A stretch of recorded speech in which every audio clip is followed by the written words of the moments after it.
پاکستان میں جو چیزیں ٹرینڈ بنتی ہیں ان میں سے اکثر میں کوئی حقیقت نہیں ہوتی.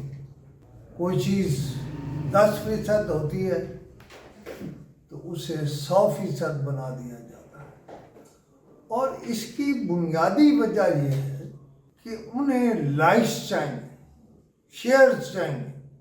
مثلاً یہ خبر کہ محترمہ مریم نواز کو کینسر ہے، یہ شاید درست ہو، لیکن وہ کینسر 4تھی سٹیج پر ہے. ابھی تک ایسی کوئی گواہی نہیں ملی. تو اس کو آپ کیا کہیں گے؟ کیا آپ اس کو فیک نیوز کہیں گے؟ کیا آپ اس کو جعلی خبر کہیں گے؟ کیا آپ اس کو بے بنیاد خبر کہیں گے؟ مجھے کوئی غرض نہیں ہے.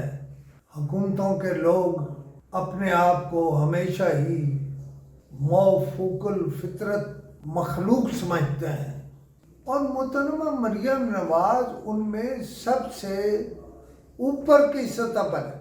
مثلاً میرے اخبار کے اشتہار 1 سال سے زائد عرصے سے بند ہیں، لیکن ان کے ارد گرد 2-4 عورتیں ایسی ہیں جو اپنی پسند کی بات بتاتی ہیں مریم نواز کو. انہیں کچھ حقیقت نہیں معلوم، لیکن اس کو چھوڑتے ہیں. میرے اشتہارات مریم نواز کا شاید مسئلہ ہی نہ ہو، شاید انہیں ان کے میڈیا ایڈوائزر بتا رہے ہوں کہ آپ نے اسی طرح ہمیشہ ہی بادشاہ رہنا ہے پنجاب کا.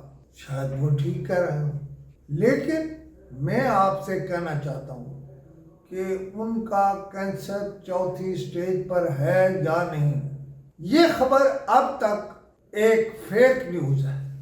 خدا حافظ.